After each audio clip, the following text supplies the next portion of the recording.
ओम शांति। कहा जाता है चढ़ती कला तेरे भाने सर्व का भला। तो बाबा ने आज यही कहा है, संगम युग पर तुम बच्चों की चढ़ती कला होती है और ये भी एक गुप्त राज है, मनुष्य नहीं जानते। संगम युग पर ही हम उत्तम से उत्तम पुरुषोत्तम बनते हैं, तब चढ़ती कला होती है। फिर बाबा ने कहा इस बेहद के ड्रामा को बुद्धि में रखना है, तब अपार खुशी होगी। बाप समान इज्जत पाने के लिए बाबा ने कहा पतित पावन बनना है। जितना जितना हम पावन अर्थात पवित्र बनते हैं तो हमारी इज्जत अर्थात रिस्पेक्ट बढ़ता जाता है।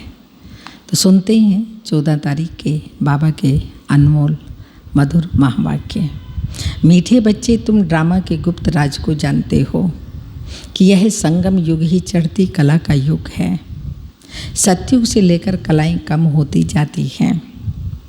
क्वेश्चन, सबसे उत्तम सेवा कौन सी है और वह सेवा कौन करता है?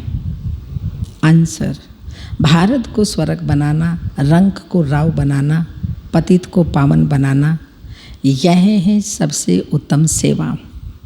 ऐसी सेवा एक बाप के सिवाय और कोई कर नहीं सकता। बाप ने ऐसी महान सेवा की है, तब तो बच्चे उनकी इज्जत करते हैं।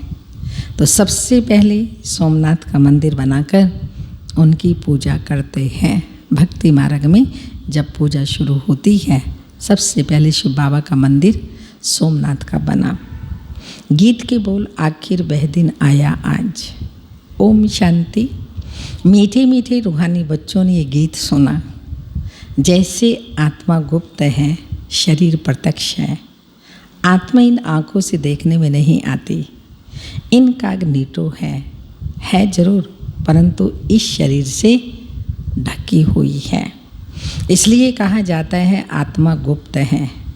आत्मा खुद कहती है मैं निराकार हूँ, यहाँ साकार में आकर गुप्त बनी हूँ।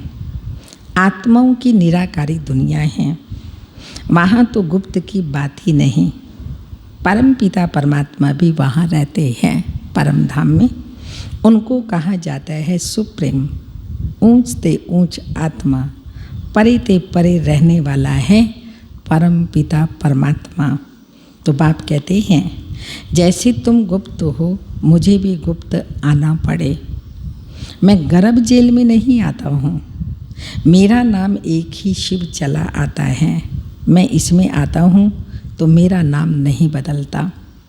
इनकी आत्मा का जो शरीर है उनका नाम बदलता है। मुझे तो शिव ही कहते हैं, सभी आत्माओं का बाप। तो तुम आत्माएं इस शरीर में गुप्त हो, इस शरीर द्वारा कर्म करती हो। मैं भी गुप्त हूँ। तुम बच्चों को ये ज्ञान अब मिल रहा है कि मैं आत्मा इस शरीर से ढकी हुई हूँ। आत्मा है इनकॉग्निटो और शरीर है कॉग्निटो। मैं भी अशरीरी हूँ। तो बाप इनकॉग्निटो इस शरीर द्वारा सुनाते हैं। तुम भी इनकॉग्निटो हो, शरीर द्वारा सुनते हो। तुम जानते हो बाबा आया हुआ है। बाप आते हैं, भारत को फिर से गरीब से साहूकार बनाते हैं। तुम कहेंगे हमारा भारत गरीब है। सब जानते हैं, परंतु उनको कोई पता नहीं है कि हमारा भारत साहूकार कब था, कैसा था। तुम बच्चों को बहुत नशा है। हमारा भारत तो बहुत साहूकार था, दुख की बात ही नहीं थी। सतयुग में दूसरा कोई धर्म नहीं था, एक ही देवी देवता धर्म था। यह भी किसी को पता नहीं। यह जो वर्ल्ड की हिस्ट्री ज्योग्राफी है, यह कोई नहीं जानते। अभी तुम अच्छी रीति समझते हो, हमारा भारत बहुत साहूकार था, अभी बहुत गरीब है। अब फिर बाप आए हैं साहूकार बनाने। भारत सतयुग में बहुत साहूकार था, जबकि देवी देवताओं का राज्य था। फिर राज्य कहाँ चला गया, यह कोई भी नहीं जानते। ऋषि मुनि आदि भी कहते हम रास्ता और रचना को नहीं जानते। बाप कहते हैं सतयुग में देवी देवताओं को रास्ता और रचना का ज्ञान नहीं था, आदि मध्य अंत को नहीं जानते। अगर इन्हों को ये ज्ञान हो कि हम सीढ़ी उतरते रसातल में चले जाएंगे तो बादशाही का सुख ही ना रहे, तब तो चिंता लग जाए। अभी तुमको चिंता लगी हुई है कौन सी? तमो प्रधान से सतो प्रधान कैसे बने। हम आत्माएं जो निराकारी दुनिया में रहती थी वहाँ से फिर कैसे सुखधाम में आई, यह भी ज्ञान है। हम अभी चढ़ती कला में हैं। ये 84 जन्मों की सीढ़ी है, इसके बीच में क्या होता है यह भी तुम जानते हो। सतयुग में सब तो नहीं आएंगे। ड्रामा अनुसार हर एक एक्टर नंबर वार अपने अपने समय पर आकर पार्ट बजाएंगे। अभी तुम बच्चे जानते हो गरीब निवाज किसको कहा जाता है, दुनिया नहीं जानती। गीत में भी सुना आखिर वह दिन आया आज, आदि आदि। ये सब भक्ति है। भगवान कब आकर हम भक्तों को इस भक्ति मार्ग से छुड़ाए सदगति में ले जाते हैं, यह भी समझा है। राम राज्य रावण राज्य किस चीज़ का नाम है, यह भी कोई मनुष्य नहीं जानते। अभी तुम बच्चे समझते हो बाबा फिर से आ गया है इस शरीर में।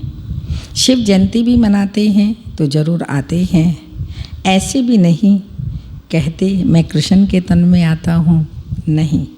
बाप कहते हैं कृष्ण की आत्मा ने 84 जन्म लिए, जो पहले नंबर में था वह अंत में है। तत्त्वम मैं तो आता ही साधारण तन में हूँ, तुमको आकर बतलाता हूँ तुम कैसे 84 जन्म भोगते हो। इस समय देवता धर्म का तो एक भी अपने को समझता नहीं है, क्योंकि सतयुग को बहुत दूर ले गए हैं। कल्प की आयु लाखों वर्ष लिख दी है। वास्तव में ड्रामा की हिस्ट्री तो बहुत छोटी है। इसमें कोई धर्म की 500 वर्ष की, इसमें कोई धर्म की 500 वर्ष की, कोई की 2500 वर्ष की हिस्ट्री है। तुम्हारी हिस्ट्री है 5000 वर्ष की। देवता धर्म वाले ही स्वर्ग में आएंगे और धर्म तो आते ही बाद में हैं। देवता धर्म वाले ही और धर्मों में कन्वर्ट हो गए हैं। ड्रामा अनुसार फिर भी ऐसे ही कन्वर्ट हो जाएंगे, फिर अपने अपने धर्म में लौट कर आएंगे। तो बाप समझाते हैं बच्चे तुम तो विश्व के मालिक थे, तुम अभी समझते हो बाबा स्वर्ग की स्थापना करने वाला है, तो हम क्यों नहीं स्वर्ग में होंगे। बाप से हम वर्षा जरूर लेंगे। तो इससे सिद्ध होता है कि यह हमारे धर्म का है। जो नहीं होगा वह तो आएगा ही नहीं। कहेंगे पराई धर्म में हम क्यों जाएं। तुम बच्चे जानते हो सतयुग नई दुनिया में देवताओं को बहुत सुख था, सोने के महल थे। सोमनाथ के मंदिर में कितना सोना था, ऐसे कोई दूसरा मंदिर होता ही नहीं। उसमें बहुत हीरे जवाहरात थे। बुद्ध आदि के कोई हीरे जवाहरात के महल नहीं होंगे। तुम बच्चों को जिस बाप ने इतना ऊंचा बनाया, उनकी तुमने कितनी इज्जत रखी है। जो अच्छा कर्म करके जाती हैं उनकी इज्जत रखी जाती है। अभी तुम जानते हो सबसे अच्छे कर्म कौन करके जाता है, पतित पावन बाप ही करके जाते हैं। तुम्हारी आत्मा कहती है सबसे उत्तम ते उत्तम सेवा बेहद का बाप आकर करते हैं। हमको रंग से राव, बैगर से प्रिंस बना देते हैं। जो भारत को स्वर्ग बनाते हैं उनकी भी इज्जत कोई नहीं रखते। तुम जानते हो ऊंचते ऊंच मंदिर गाया हुआ है कौन सा, सोमनाथ का, जिसको लूट ले गए। लक्ष्मी नारायण के मंदिर को कभी कोई ने लूटा नहीं, सोमनाथ के मंदिर को लूटा है भक्ति मार्ग में ये बहुत धनवान होते हैं। राजाओं में भी नंबरवार होते हैं ना। जो ऊंच मर्तबे वाले होते हैं उनकी छोटे मर्तबे वाले इज्जत रखते हैं। दरबार में भी नंबरवार बैठते हैं। बाबा तो अनुभवी है ना। यहाँ की दरबार पतित राजाओं की, पावन राजाओं की दरबार कैसी होगी, जबकि उन्हों के पास इतना धन होगा, उन्हों का घर भी इतना अच्छा होगा। अभी तुम जानते हो बाबा हमको पढ़ा रहे हैं, स्वर्ग की स्थापना करा रहे हैं। हम महाराजा महारानी स्वर्ग के बनते हैं, फिर हम गिरते हैं, फिर हम पहले पहले शिव बाबा के पुजारी बनेंगे। जिसने स्वर्ग का मालिक बनाया उनकी हम पूजा करेंगे। वह हमको बहुत साहूकार बनाते हैं। अभी भारत कितना गरीब है, आगे इतना गरीब नहीं था, बहुत खुशी में रहते थे। जो ज़मीन 500 रुपये में ली थी वह आज 5000 में भी नहीं मिलती है। वहाँ तो धरनी का मूल्य होता ही नहीं। जिनको जितना चाहिए ले लें, ढेर की ढेर जमीन पड़ी होगी। मीठी नदियों पर तुम्हारे महल होंगे ना। मनुष्य बहुत थोड़े होंगे और प्रकृति दासी होगी। फल फूल बहुत अच्छे मिलते रहते हैं। अभी तुम कितनी मेहनत करते हो, लेकिन सूखा पड़ जाता है तो अन्न ही नहीं मिलता। तो गीत सुनने से तुम्हारे रोमांच खड़े हो जाने चाहिए। बाप को गरीब निवाज कहते हैं। अब अर्थ समझा है ना। किसको साहूकार बनाते हैं? जरूर यहाँ जो आएंगे उनको ही साहूकार बनाएंगे ना। तुम बच्चे जानते हो हमको पावन से पतित बनने में 5000 वर्ष लगे। अभी फिर फट से बाबा पतित से पावन बनाते हैं, ऊंचते ऊंच बनाते हैं। 1 सेकंड में जीवन मुक्ति मिल जाती है। कहते हैं बाबा हम आपके हैं। बाप कहते हैं बच्चे तुम विश्व के मालिक हो। बच्चा पैदा हुआ और वारिस बना, कितनी खुशी होती है। लेकिन बच्ची को देखकर चेहरा ही उतर जाता है। यहाँ तो सभी आत्माएं बच्चे हैं। हम स्वर्ग के मालिक बन गए। अभी पता पड़ा है कि हम 5000 वर्ष पहले स्वर्ग के मालिक थे। बाबा ने ऐसा बनाया था। शिव जयंती भी मनाते हैं, परंतु यह नहीं जानते कि वो कब आया था। लक्ष्मी नारायण का राज्य कब था, कुछ भी नहीं जानते। वास्तव में भारत की आबादी सबसे बड़ी होनी चाहिए। भारत की ज़मीन भी सबसे बड़ी होनी चाहिए। लाखों वर्ष हो फिर तो बहुत ज़मीन चाहिए।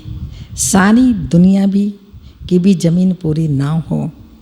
लाखों वर्ष में कितने मनुष्य पैदा हो जाते हैं, अनगिनत मनुष्य हो जाएं। इतने तो हैं ही नहीं। ये सब बातें बाप बैठ समझाते हैं। मनुष्य सुनते हैं तो कहते हैं ये बातें तो कब सुनी ही नहीं, ना कोई शास्त्रों में पढ़ी। ये तो वंडरफुल बातें हैं। अभी तुम बच्चों की बुद्धि में सारे चक्र की नॉलेज है। ये बहुत जन्मों के अंत में अब पतित आत्मा है।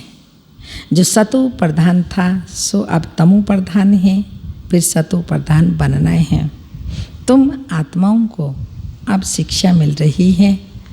आत्मा शरीर द्वारा सुनती है तो शरीर झूलता है, ऐसे ऐसे करता है, क्योंकि आत्मा सुनती है ना।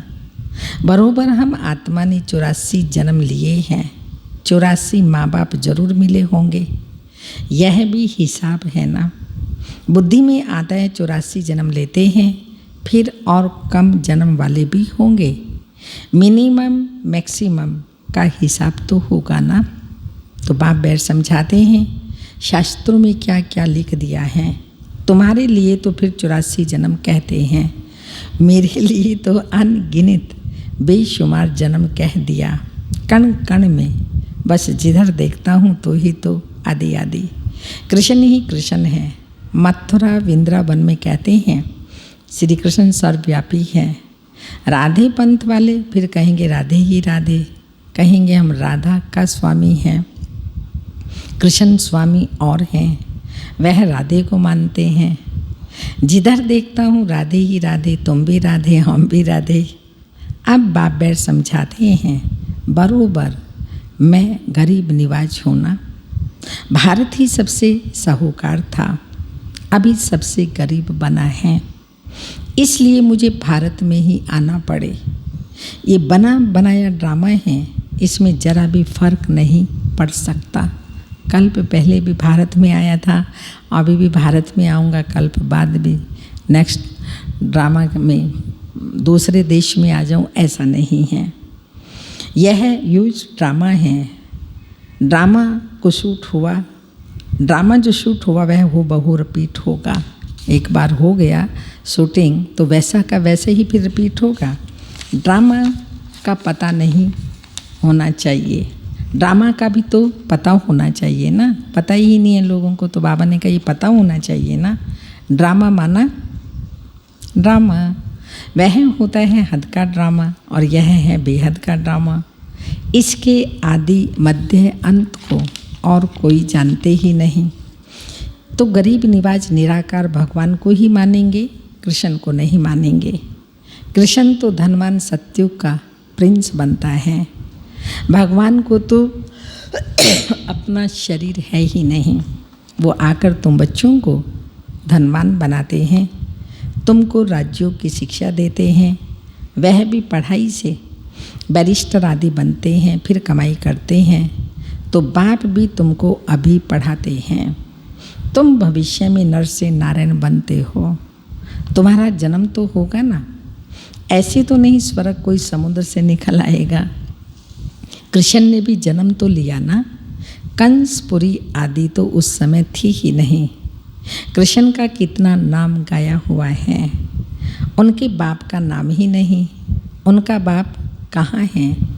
जरूर राजा का बच्चा होगा ना। वहाँ बड़े राजा के घर में जन्म होता है, परंतु वह पतित राजा होने के कारण उनका नाम थोड़ी होगा। कृष्ण जब है तब थोड़े पतित भी रहते हैं, जब वह बिल्कुल खलास हो जाते हैं तब वह गद्दी पर बैठते हैं, अपना राज्य ले लेते हैं, तभी उनका संवत शुरू होता है। लक्ष्मी नारायण से संवत शुरू होता है, तुम पूरा हिसाब लिखते हो। इनका राज्य इतना समय, फिर इनका इतना समय, तो मनुष्य समझेंगे यह तो कल्प की आयु बड़ी हो ही नहीं सकती। 5000 वर्ष का पूरा हिसाब है। अच्छा, मीठे मीठे सिक्की लदे बच्चों प्रति माता पिता बाप दादा का याद प्यार, गुड मॉर्निंग, डायमंड मॉर्निंग। रूहानी बाप के रूहानी बच्चों को नमस्ते।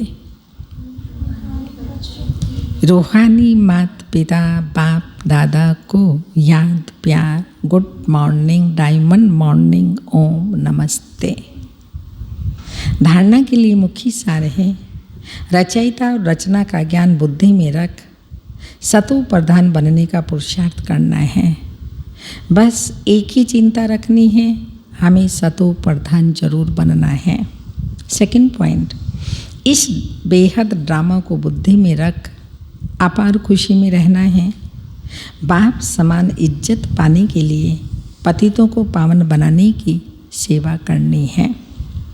वरदान है, एवर रेडी बन। हर परिस्थिति रूपी पेपर को एवर रेडी बन, हर परिस्थिति रूपी पेपर में फुल पास होने वाले एवर हैप्पी भाव। जो एवर रेडी हैं उन्हों का प्रैक्टिकल स्वरूप क्या होगा? एवर हैप्पी होगा। कोई भी परिस्थिति रूपी पेपर व प्राकृतिक आपदा द्वारा आया हुआ पेपर व कोई भी शारीरिक कर्म भोग रूपी पेपर आ जाए, इन सब प्रकार के पेपर्स में फुल पास होने वाले को ही एवर रेडी कहेंगे। जैसे समय किसके लिए रुकता नहीं है, ऐसे कभी कोई भी रुकावट रोक न सके। एवर रेडी वालों को कोई भी रुकावट रोक न सके। माया के सूक्ष्म व स्थूल विघ्न 1 सेकंड में समाप्त हो जाए, तब एवर हैप्पी रह सकेंगे। स्लोगन, समय पर सर्व शक्तियों को कार्य में लगाना अर्थात मास्टर सर्वशक्तिमान बनना। जैसा समय आवश्यकता है शक्ति की उसको कार्य में लगाओ, तब कहेंगे एवर रेडी। आज की तपस्या का पॉइंट है फरिश्ते बनने के लिए चेक करो। क्या चेक करो? फरिश्ता बनना है ना, तो चेक करो। क्या चेक करो? चारों ओर के बंधन से मुक्त होते जाते हैं। अगर नहीं होते तो सिद्ध है फरिश्ता जीवन समीप नहीं है। एक के साथ सर्व रिश्ते निभाना यह है ठिकाना। एक बाबा के साथ सर्व रिश्ते निभाना यह है ठिकाना। सदा अपना अंतिम फरिश्ता स्वरूप स्मृति में रखो, तो जैसी स्मृति होगी वैसी स्थिति बन जाएगी।